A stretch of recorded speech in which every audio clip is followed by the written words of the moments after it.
Welcome to the fast-moving, high-octane, rock and roll world of camping sleep mats.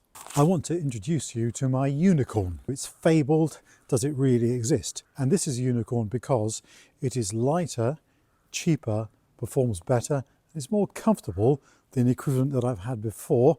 Is it really that good? Is it too good to be true? There's got to be a catch, right? I've made a point of using this quite thoroughly before I review it and talk to you about it. This has been used in Anger many nights in the Lake District and around and about, so I know for sure personally how it performs. Now, choosing a sleep mat is a tricky business. There are hundreds out there. One retailer's got 160 listed on its website. I mean, how do you choose from all that lot?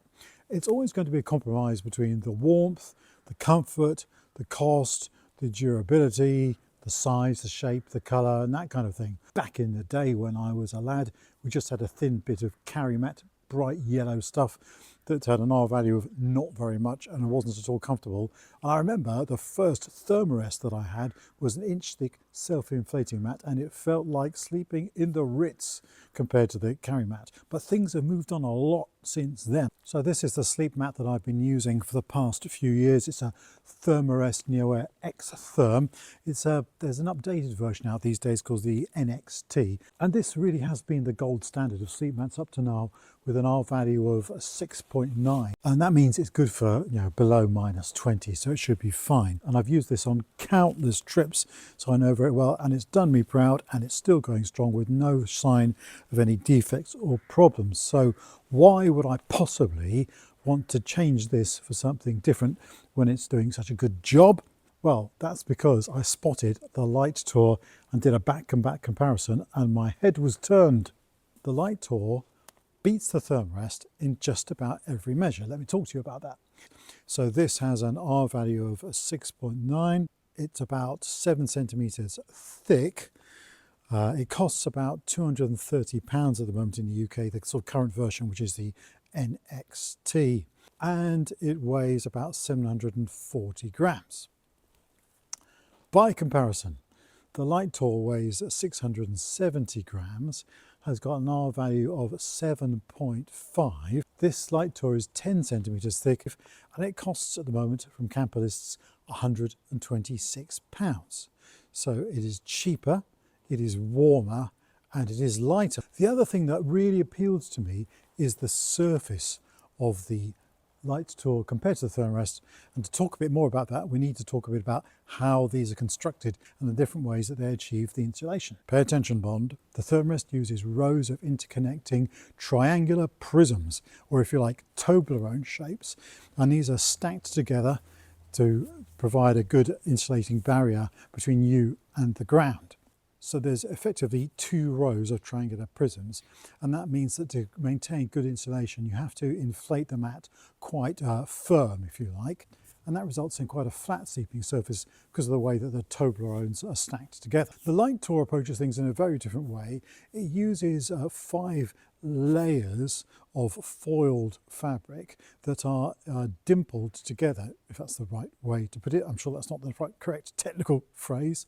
So the dimples are overlapping, so you never get a cold spot. Now that means that there is always going to be 5 or 6 layers of insulated air between you and the ground. So having it inflated firmly is slightly less critical, but it also means that the surface that you're sleeping on, and this is the killer, is not flat like a board, but it is a lot more dimpled. And as a side sleeper, I found that much more comfortable. And the dimpling surface of the Lightour has made all the difference. Plus, the Lightour is 10 centimetres deep, so there's a lot more give and you can have a lot more squish, if you like, so it doesn't have to be inflated quite so hard, and that's going to make it more comfortable as well.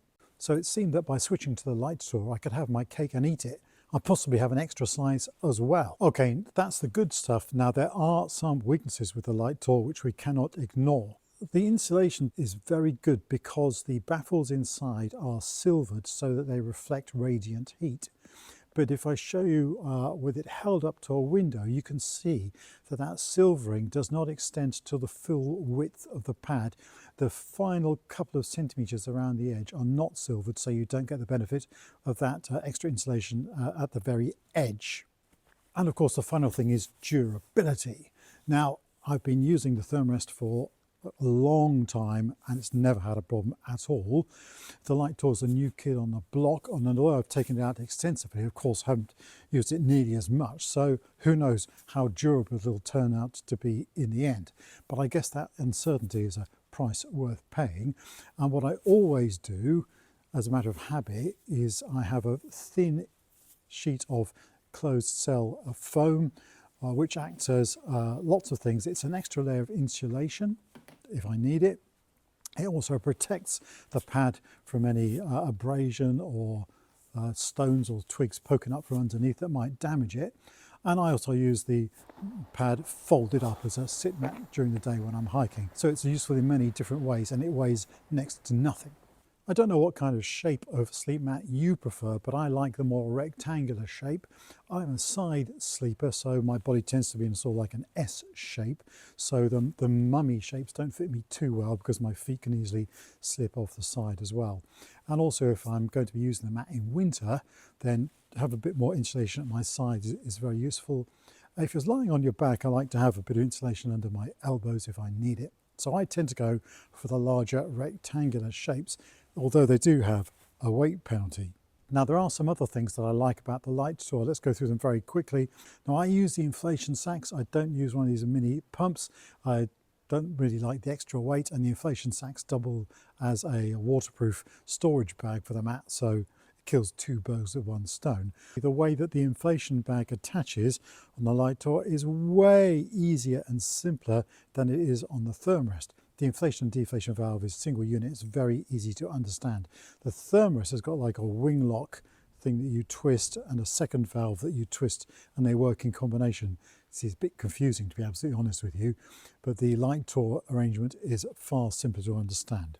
And on the Lightour, the inflation bag's nice and large, so I can inflate the thing fully with 5 or 6, if you like, bags full of air. On the Therm-a-Rest, the inflation bag's a lot smaller, and it usually takes between 15 and 20. Now that might not seem like much of a difference, but when you're cold and in a hurry and trying to do this in the cramped confines of a tent, that does make a difference, believe me. So that is my thoughts so far of the Lightour after using it for quite a few nights in quite cold conditions, where so far, fingers crossed, it's done all right. The only question mark that's outstanding is about durability, and I guess it's only after I've used the Lightour for years and years that I'll really have the answer for that one. I'll do my best for you, but so far the Lightour seems to have it hands down. It is lighter, it is cheaper, it is more warm, and it is more comfortable. Now, are there any other alternatives to the Lightour? Well, it seems to me that the market is progressing quite fast and new technologies are emerging, so the pace of change is quite quick at the moment. For example, the new Nemo Tensor has got an R value of 8.5, but unfortunately that is in the same kind of price bracket as the Therm-a-Rest, well over £200, when the Lightour's only 126. So I hope that's been useful to you. If you're interested in buying one of them, there's a link in the description below, and I'd really appreciate your comments. What mat do you use? Why do you love it so much? Would you change to something that's better? Thanks for watching. I hope you found this useful. If you did, then please like and subscribe.